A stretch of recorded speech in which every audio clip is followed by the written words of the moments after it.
The sledgehammer slammed into the concrete, sending debris flying across Marcus's backyard. 2 decades of memories crumbled with each strike, but as the dust began to settle, he noticed hero Karen, the neighbor from next door, standing at the fence, phone pressed to her ear and a sly smirk spreading across her face. "Yes, officer, I'd like to report a case of property destruction." What she didn't know was that Marcus had been anticipating this moment his whole life. Tearing out the pool was only the first step. Marcus Rivera wiped the sweat from his brow, surveying the chaos he'd created. The once prominent kidney-shaped pool that had defined his backyard for 20 years now lay in ruins. Chunks of concrete littered the dry grass like broken bones. His muscles throbbed from 3 full days of demolition, but the soreness in his body was nothing compared to the emptiness in his chest. "Daddy's pool is gone," he murmured to the empty space, his voice breaking. Just 6 months ago,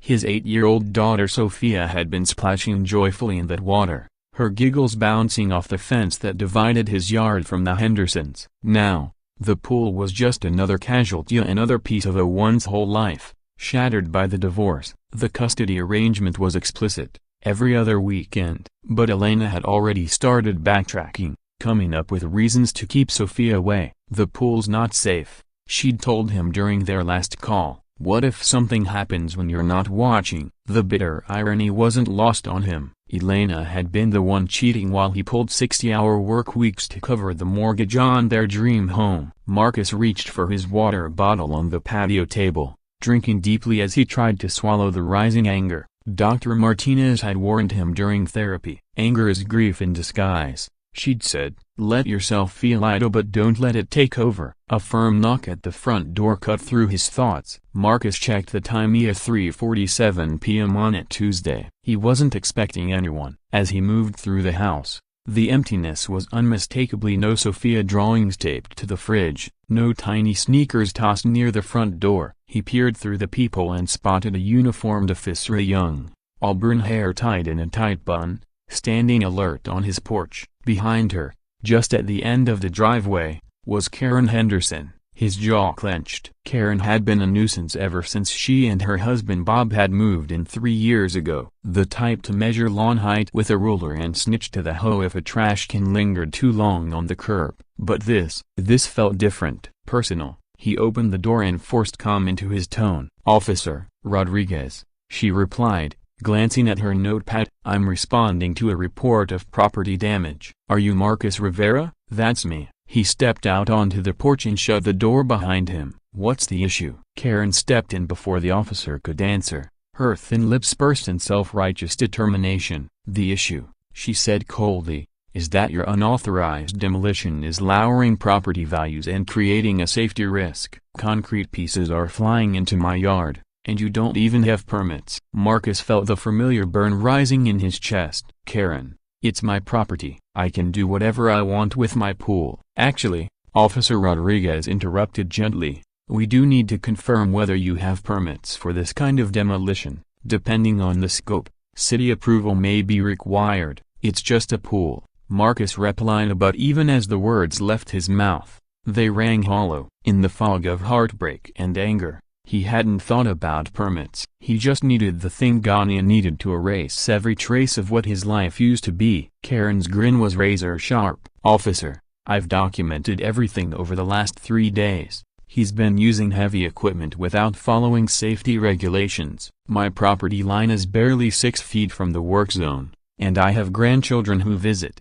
This is a lawsuit waiting to happen." Marcus looked at Hira, really looked. This wasn't about safety or real estate. This was about control. Karen had witnessed his unraveling of the separation, Elena's departure, the arguments that spilled out into the yard. She'd watched him hit rock bottom, and now, she was twisting the knife. "I'll need to see your permits, Mr. Rivera," Officer Rodriguez said, her tone polite but firm. "If you don't have them, I'm going to have to ask you to halt all work until you've secured the proper city authorization." "How long does that usually take?" Marcus asked, already dreading the answer he knew was coming. "Could range from 2 to 6 weeks, the officer replied. "It depends on the scope of the project. You'll likely need to submit blueprints, and possibly even an environmental impact report since you're dealing with a pool removal. Karen's smug satisfaction was practically radiating from her face. What about the mess he's already made?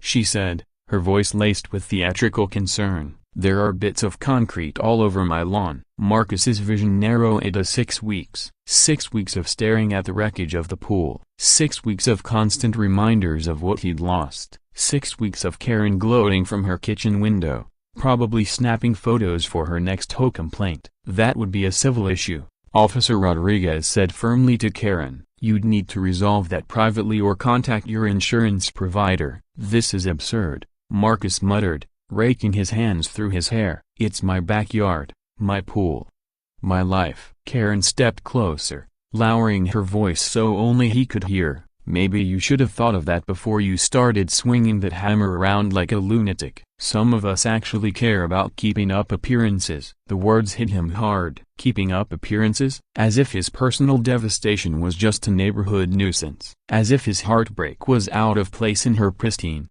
magazine cover existence. Officer Rodriguez was saying something about penalties and local codes, but Marcus wasn't hearing her anymore. His eyes stayed locked on Karen, watching the gleam of victory in her icy stare. She stood just a little taller now, savoring the moment like it was a win. What she didn't know, or what no one here now, was that Marcus Rivera had spent over 2 decades as a construction foreman before moving into project management. He knew every regulation, every code, every legal loophole. He hadn't skipped permits because he was careless, he'd done it because grief had swallowed him whole. But now, he cared. As Officer Rodriguez handed him the citation, Karen looked ready to burst into applause. But Marcus made a silent vow. If she wanted to start a game, he'd play it, and he'd play to win. Officer, he said suddenly, his voice calm and measured, I completely understand. I'll get the necessary permits and follow every single rule,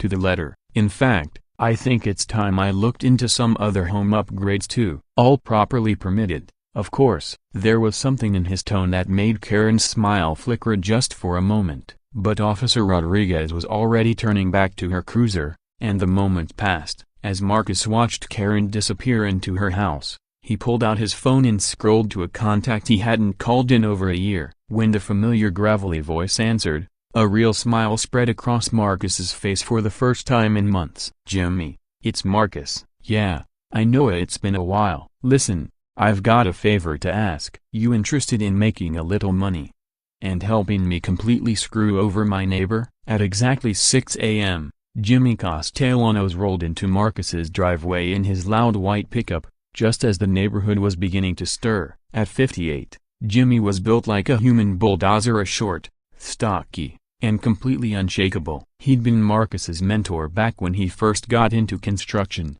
and there wasn't a building regulation in the city that Jimmy couldn't quote on demand. Jesus, Marcus, Jimmy said, surveying the gutted pool, you really went full caveman on this thing. Marcus handed him a cup of steaming coffee, the early morning chill nipping at their skin. I wasn't in the right headspace, he said quietly. Elena had just finalized the custody deal, and I lost it. Jimmy gave a slow nod. No words were needed. He understood. He'd been through his own bitter divorce years ago. So, what's the story with this neighbor of yours? Jimmy asked. Karen, right? Karen Henderson, Marcus confirmed. She's been driving me crazy for 3 years. But yesterday? Yesterday she went too far. Marcus pulled out his phone and opened his photo gallery. Check out this fence line, he said, showing Jimmy the pictures. Jimmy squinted at the images, his brows furrowing. Son of a, she's got at least 1.5 feet of that fence built on your land, maybe more. That's what I thought.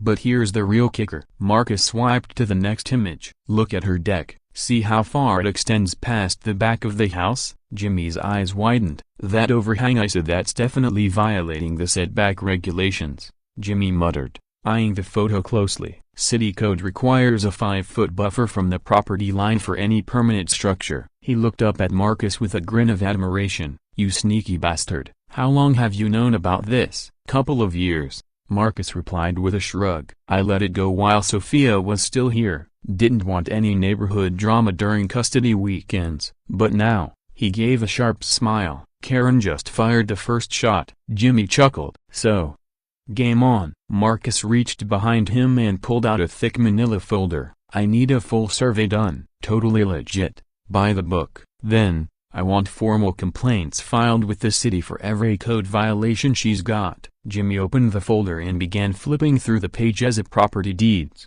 zoning records, old permits neatly organized and time-stamped. Damn, Marcus, he said. This is detailed. You've been doing your homework. Too many sleepless nights after the divorce, Marcus said flatly, gave me time to dig. There was a new hardness in his voice that Jimmy hadn't heard before. She wants to play by the rules? Fine, but she's about to learn I know those rules better than anyone. Right on cue, Karen appeared at her kitchen window, coffee in hand, watching them with obvious suspicion. Marcus lifted his hand in a friendly wave. She vanished behind the curtain like she'd been burned. She's nervous, Jimmy observed. Good, Marcus said, eyes fixed on the house. Nervous people slip up. Speaking of which, Marcus added, turning back to him, I need you to help me with one more thing. I want to file for a permit to build a workshop in my backyard. Jimmy raised a brow. You don't need a workshop. Nope, but I do need the paperwork. A workshop application triggers a LOTA survey, environmental review, neighborhood notices, all completely legal.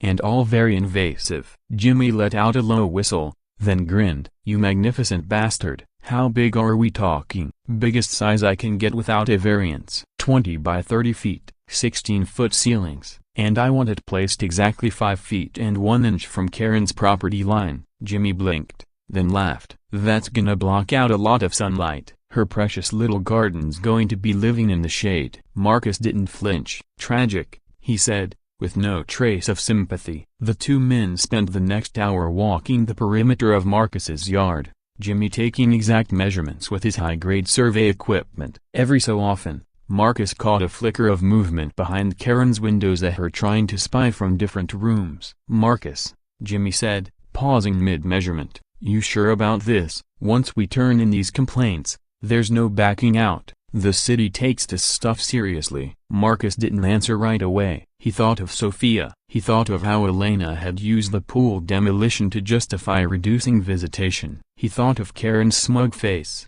calling him a maniac yesterday. The barking dogs at 2 a.m. The snarky notes about his lawn. The endless, silent judgment. I'm sure, he said quietly. At exactly 9 a.m., Jimmy walked up to Karen's front door and knocked. From his kitchen window, Marcus watched her answer. Her face moved through a rapid series of expressions of irritation, confusion, dawning panic as Jimmy calmly introduced himself and explained he was conducting a boundary survey. I don't understand. Karen's voice floated across the yard. Why would you need to step onto my property? According to county records, Jimmy said, polite but firm, your fencia and possibly your deca extend into Mr. Rivera's lot. We need to determine the accurate property line. That's ridiculous. We had a survey done when we bought the place. Jimmy checked his clipboard. That would have been 3 years ago, correct? Soil shifts. Weather wears down markers. Mr. Rivera is fully within his rights to verify his boundary. From his window, Marcus could see Karen's hands trembling as she clutched her coffee. If the fence was on his land, she'd have to tear it out. If the deck crossed the setback line, the city could demand it be dismantled. And she knew it. This is harassment. She barked. He's just doing this because I called the cops yesterday. This is a routine property survey, ma'am, Jimmy replied evenly, entirely within his rights. His voice stayed courteous, but firm as stone. If you prefer, we can escalate to a city survey team instead. That would take longer.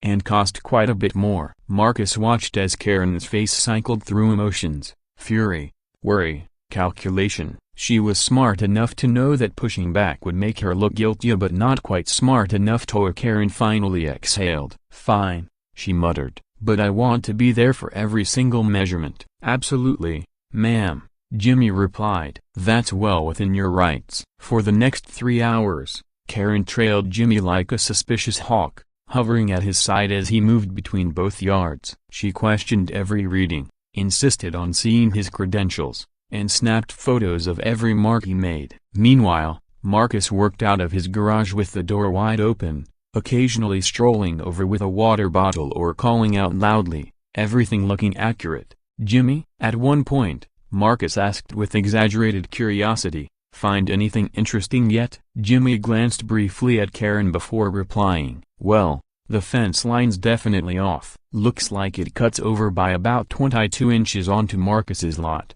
and the deck a broken bar. He shook his head. Whoever installed that didn't check the zoning setbacks. Karen's face drained of color. That can't be. We hired a licensed contractor. I'm just reporting what I measure, Jimmy said calmly. He showed her the clipboard. Your deck extends 4 feet, 2 inches from the house, but your property linear right here is only 3 feet, 8 inches away from your wall at this point. That puts your deck nearly 8 inches into the setback zone. Marcus quickly did the math in his head. You put close to 8 inches. Enough to be a serious code violation, the kind that could result in a forced teardown. This is insane. Karen choked out. We just refinished that deck last summer. We can't rip it down. Jimmy remained gentle, but firm. That's something to discuss with the city, ma'am. I just handle the measurements. As Jimmy packed up his gear, Marcus joined him in the backyard. So, Marcus asked casually, what's the verdict? I'll have the official report finalized by tomorrow,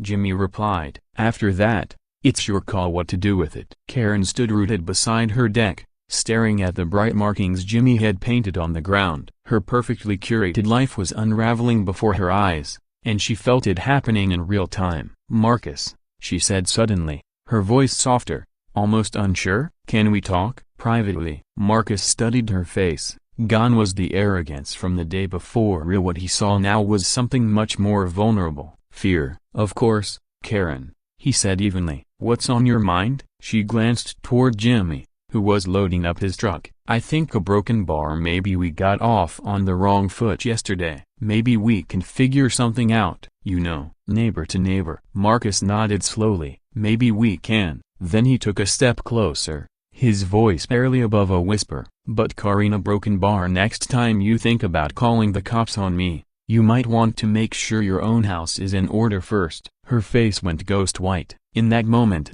she finally understood the scope of what she'd started and just how badly she had underestimated her opponent. Marcus wasn't just angry, he was prepared, strategic, and completely willing to hit back harder. And the worst part? He hadn't even shown all his cards yet. 3 days later, Marcus was sipping his morning coffee when raised voices caught his attention. He stepped to the window and spotted Karen in her backyard, frantically gesturing at a man in a hard hat. The man, calm and methodical, was pointing at various areas of the yard, shaking his head as he spoke. Marcus' phone buzzed. A message from Jimmy. City inspector just arrived at Karen's. Phase 2 is a go. Marcus stepped onto his patio for a better look. The inspector Rodriguez, a thick-set man Marcus had worked with before on commercial builds, was taking detailed notes, documenting every violation Jimmy had flagged. Meanwhile, Karen's husband, Bob, had rushed home from work. His car was parked askew in the driveway. Through the window, Marcus could see him pacing in the kitchen, phone pressed to his ear, visibly panicked. Then a voice called from the front yard. Mr. Rivera? Marcus circled around to find a young woman with a clipboard standing near his mailbox. Sarah Chen, City Planning Department, she said. I'm here regarding your workshop permit application. Marcus smiled warmly. Perfect timing. Would you like a coffee? This might take a while. As Sarah walked his property to begin her report, they were joined by 2 more city employees, an environmental assessor and a neighborhood liaison. Standard permit procedure, but Marcus had made sure all their visits aligned. The result, Karen's house and his were now both swarming with city officials. From the outside, it looked like a full-blown municipal audit had landed on the block. Just then, Bob appeared at the fence, red-faced and out of breath, his tie half askew. Jesus Christ, what the hell is going on? He barked. Marcus looked up from the blueprints he was discussing with Sarah. Hey Bob, he said cheerfully. Just getting some permits handled. How's your morning treating you? You know how it's going. Bob hissed. The city just told us we have to tear down the deck and move the fence. Minimum cost? 15 grand. Marcus winced in mock sympathy. Oh, that's rough, buddy. But Marcus's tone didn't match his smile. His eyes had turned cold. Maybe you should have had a proper survey done before you built anything. We did have it surveyed, Bob snapped defensively. By who? Asked Sarah Chen, looking up from her clipboard with professional interest. Bob hesitated. You at Broken Bar? It was 3 years ago. I'd have to dig up the name of the company. Marcus already knew the answer. He looked into it weeks ago. The Hendersons had used Bob's brother-in-law, a self-proclaimed property consultant who didn't hold a surveyor's license. It had been a budget move, cheaper than hiring a real professional, but completely useless when it came to legal boundaries. The thing is, Bob, Marcus said calmly, when you make permanent additions to your property, it's pretty important to follow all the regulations. I mean, what happens if something goes wrong? What if someone gets injured on an improperly installed deck? You could be on the hook for some serious liability. Bob's face flushed a deep, blotchy red. Are you threatening us? Marcus raised his hands slightly. Of course not. I'm just saying it's important we all play by the same rules as neighbors, that's all. Turning to Sarah,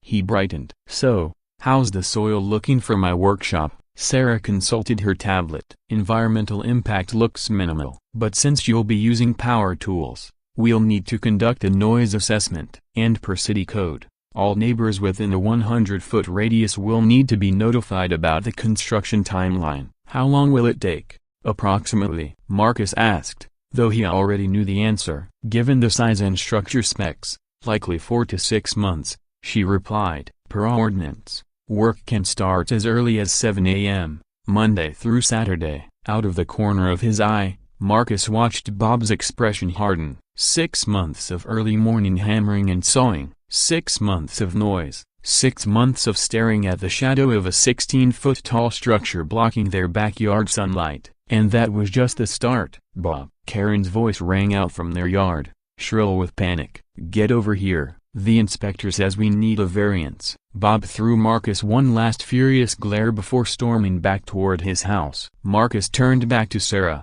his face calm again. Quick question, Sarah. If a neighbor tried to file a complaint about my workshop during construction, what happens? Well, she said, they'd have to prove a violation of city ordinances or your permit terms. If you stick to the approved plans and stay within the noise limits, there's not much they can do. She glanced in the direction of the Hendersons' house, where angry voices were escalating again. Is there some kind of neighborhood issue going on? Nothing I can't handle, Marcus replied with a polite smile. I just want to make sure I'm protected in case anyone decides to stir up trouble out of spite. Understandable, Sarah said. The city takes false or frivolous complaints seriously. A pattern of them can even lead to fines for the person making them. Marcus tucked that little gem of information away for later. Good to know. Over the next hour, Marcus quietly observed the chaos unfolding next door. The inspector wasn't just focused on the deck and the fence. He'd found several more issues. The Henderson shed was too close to the property line. Their AC unit was positioned illegally. Even their mailbox was 6 inches into the city's right-of-way. By noon, Karen was in tears. Marcus was clearing out the last debris from his old pool when he heard footsteps on the driveway. He looked up to see Karen approaching. Her eyes were red and puffy, and her usually pristine appearance had completely unraveled. Marcus, she said, her voice hoarse and unsteady. Please, can we talk? He set down his shovel and turned to her fully. Of course. What's on your mind? You know what's on my mind, she whispered. She hugged herself like she was trying to hold in the pieces. The city says we could be looking at 30 grand in fines and repairs. Bob's talking about refinancing the house. Marcus nodded slowly, his tone measured. That's a broken bar quite a bit. Please. The word broke as it left her mouth. I know I shouldn't have called the cops on you. I overreacted. But this is ruining our lives. Karen, Marcus said gently, I didn't make you build your deck in the wrong spot. She closed her eyes for a moment, breathing through the panic. But you knew, didn't you? Her voice cracked as she looked up. You've known for years that our property a broken bar. You knew all along the property wasn't properly surveyed, Karen said quietly. Marcus thought about lying but decided the truth would cut deeper. Yeah, I knew. Then why didn't you say anything? She pressed. Because it wasn't my problem, Marcus replied evenly. Just like my pool wasn't yours until you made it yours. Karen stared at him, the full weight of her mistake finally sinking in. You could have just gotten the proper permits for your pool demolition. None of this would be happening. You're right, Marcus agreed.